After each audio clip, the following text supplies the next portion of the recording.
Se eu pudesse voltar o primeiro dia que eu comecei a aprender inglês, tem uma coisa que eu faria completamente diferente e ela teria me economizado anos de estudo. Hoje eu vou te mostrar exatamente o que é. Mas antes de começar, deixa eu me apresentar rapidinho. Eu sou a Vânia, professora de inglês há 20 anos, já morei nos Estados Unidos, na Austrália e ao longo desses anos eu já ensinei centenas de brasileiros. Depois de acompanhar tantos alunos, eu percebi uma coisa. Muitas pessoas não travam porque são ruins em inglês. Elas travam porque aprenderam inglês do jeito errado. E esse canal existe justamente para mudar isso. Então, se tu quer aprender inglês entendendo como o cérebro realmente aprende uma língua e não só decorando regras e listas de palavras, já aproveita para se inscrever no canal, porque toda semana eu posto vídeos exatamente assim. Vamos lá, deixa eu te fazer uma pergunta. Tu já ouviu alguém dizer: você precisa parar de pensar em português e começar a pensar em inglês? É só assim que tu vai ficar fluente? É só assim que tu vai aprender inglês? Eu já ouvi isso inúmeras vezes, você provavelmente também. E durante muito tempo eu acreditei que isso fosse verdade. Eu achei que esse era o segredo da fluência, só que hoje eu penso completamente o contrário. Na verdade, eu quero te provar uma coisa, que tu não precisa pensar em inglês para aprender inglês. É justamente o contrário. Primeiro tu vai aprender inglês e só depois tu vai começar a pensar em inglês. Naturalmente, de forma espontânea, sem forçar nada. Percebe a diferença? Responde pra mim. Como tu aprendeu que forget significa esquecer? Window significa janela, friend significa amigo, hungry significa com fome. Alguém traduziu pra ti? Talvez um professor explicou? Tu pode ter visto numa série, na legenda de um filme ou até num aplicativo. Agora pensa comigo, tu usou qual idioma para entender todas essas traduções, essas palavras? Foi o português, né? Sempre. Então como é que alguém pode dizer que não pode pensar em português se foi exatamente ele que te permitiu que tu aprendesse inglês? Aqui tá a primeira ideia que eu quero que tu nunca mais esqueça. Toda aprendizagem parte de um conhecimento que tu já tem. Isso vale para o inglês, para culinária, para música, para qualquer habilidade nova. O nosso cérebro não aprende criando nada do zero. Ele aprende fazendo conexões, ligando uma informação nova a algo que é conhecido para ti, algo que já existia. Imagina que eu chego aqui e falo: vou te ensinar uma palavra nova hoje. Mas eu não vou usar português. Aí eu começo assim: well, it's something you use when you leave your house. Sometimes it's in your pocket. It opens your door. Se tu ainda não fala inglês, provavelmente ficou completamente perdido e nunca vai conseguir entender que eu estava descrevendo um objeto. Agora, se eu falo assim: vou te ensinar uma palavra nova. Key significa chave em inglês. Pronto. Em menos de um segundo, o teu cérebro faz uma conexão. Porque tu já sabe o que é uma chave, tu só ligou uma palavra nova a um conhecimento que já existia. E é exatamente assim que a gente aprende. Pensa assim, quando alguém vai te explicar onde fica um lugar. Se eu disser: vai reto, depois vira naquela rua e continua. Talvez tu fique completamente perdido. Eu ficaria. Mas se eu disser assim: sabe onde fica o supermercado? Então, é na rua atrás dele. Ficou muito mais fácil porque essa pessoa usou um ponto de referência para que tu consiga se localizar melhor. Aprender inglês é assim também. O português é o ponto de referência. Ele não é um obstáculo, ele é o lugar onde tu começa. E a pergunta mais importante: se pensar em português não é o problema, então por que algumas pessoas conseguem entender inglês imediatamente, assim que escutam uma palavra, enquanto outras precisam traduzir cada palavra? A resposta está em como o nosso cérebro cria as conexões. E é exatamente o que eu vou te mostrar agora. O verdadeiro problema, onde que ele tá? Porque até aqui eu falei bastante sobre o português, mas talvez tu esteja pensando: tá, Vânia, então qual que é o problema? A resposta é simples. O problema nunca foi pensar em português. O problema é depender dele para tudo. São coisas completamente diferentes. Porque no começo do aprendizado é super natural que o caminho seja assim, ó: inglês, português e o significado. Primeiro tu vê a palavra em inglês, traduz ela para o português e aí tu vai ter o significado dela. Completamente normal. Na verdade é assim que quase todo mundo começa. O problema é quando esse caminho continua igual, anos depois. Porque o objetivo não é expulsar o português, é fazer o cérebro encontrar o caminho mais curto, que vai do inglês direto pro significado. Olha só, quando tu começou a estudar inglês, se alguém te dissesse good morning, o que acontecia? O teu cérebro provavelmente fazia isso.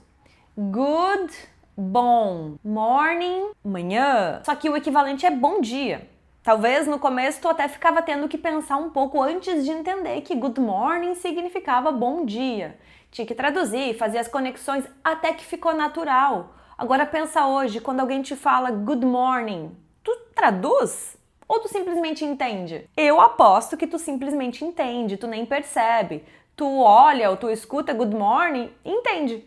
Isso é pensar em inglês. Não porque tu decidiu, mas porque o teu cérebro já criou uma conexão direta. Vamos fazer outro teste. Eu vou te mostrar algumas frases, não traduz, só percebe o que acontece. Thank you. Tu traduziu? Ou simplesmente entendeu? See you tomorrow. Excuse me. You're welcome. Percebe? Em várias delas, tu nem traduziu, tu simplesmente entendeu. Porque provavelmente essas frases, essas expressões são muito familiares para ti. E isso acontece sem tu nem perceber. E aqui agora eu quero quebrar outra crença. Que muita gente acredita que traduzir é um erro. Gente, até hoje, depois de tantos anos estudando e ensinando inglês, quando aprendo uma expressão, uma palavra nova, eu gosto de saber qual é o equivalente dela em português. E quando eu falo equivalente, é porque eu não quero decorar palavra por palavra, eu quero entender a ideia. E tem uma grande diferença entre traduzir palavras e traduzir o significado. Imagine que tu encontra a seguinte expressão: let's call it a day. Se eu traduzir palavra por palavra, fica vamos chamar isso de um dia. Não faz sentido nenhum, não faz o menor sentido em português. O que eu quero saber, o que eu preciso saber é qual o equivalente dessa expressão para o português. E o equivalente dela seria algo como vamos encerrar o dia, vamos encerrar por hoje. Olha outro exemplo. That rings a bell. Se eu traduzir literalmente, isso toca um sino. Também não vai fazer sentido. Mas quando eu descubro que o equivalente é isso soa familiar ou eu acho que eu já ouvi isso antes, agora sim o teu cérebro consegue criar a conexão. Percebe a diferença? Eu continuo usando português, só que não para traduzir palavra por palavra. Eu uso o português para entender o significado daquela expressão. Porque o objetivo nunca foi encontrar palavras equivalentes. O objetivo é encontrar significados equivalentes. E isso é completamente diferente. Traduzir palavra por palavra é lento, dá trabalho. E se o cérebro puder cortar o caminho, ele corta. Então, assim, depois de ouvir good morning ou thank you 1000 vezes, o teu cérebro pensa, não preciso mais traduzir para o português. Ele vai criar um atalho e vai direto para o significado dessa expressão. Quando eu morei fora, eu lembro que isso aconteceu comigo. Eu nunca acordei pensando, hoje eu vou pensar em inglês. Simplesmente aconteceu.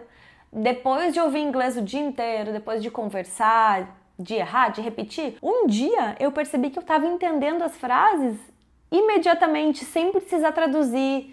E nossa, isso foi tão bom. Foi o dia que eu pensei assim, tô fluente em inglês. Mas eu nem tinha percebido que essa mudança aconteceu, ela simplesmente aconteceu. Então talvez tu tenha se perguntado, mas e como eu faço para pensar em inglês? Na verdade, a pergunta tem que ser, como eu faço para pensar cada vez menos em português? E a resposta é muito simples, não é tentando bloquear o português, mas sim aumentando a quantidade de inglês que entra no teu cérebro todos os dias. Porque é isso que vai criar as novas conexões. Toda vez que tu vê uma expressão nova, que lê uma frase, assiste uma série, que tu tem uma conversa em inglês, o teu cérebro está criando novas conexões. E essas conexões vão ficando cada vez mais fortes. Claro que no começo tu vai precisar de português ainda. Só que aos pouquinhos tu vai precisar cada vez menos. Até que um dia tu vai conversar com alguém e as palavras simplesmente vão vir. Tu não vai precisar pensar em português. As palavras só vão vir, sabe? Fluindo, assim, sem precisar se preocupar como falar isso em inglês. Só vai vir. Tu vai assistir uma série e tu vai rir da piada na hora certa. Tu vai ouvir alguém falando see you later.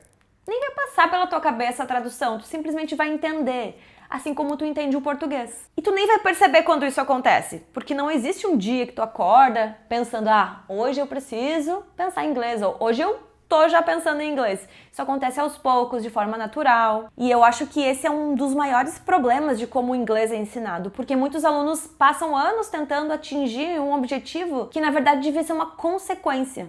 É como querer correr antes de aprender a andar. Tu não precisa começar pensando em inglês. Precisa começar entendendo inglês para depois pensar em inglês de forma natural. Se esse vídeo fez sentido para você, eu tenho um desafio. Me conta aqui nos comentários qual foi o conselho sobre aprender inglês que tu sempre ouviu, mas que hoje começou a se questionar. Eu adoro ler os comentários porque muitas das ideias que eu tenho para vídeos vêm através de vocês. Então, até o próximo vídeo!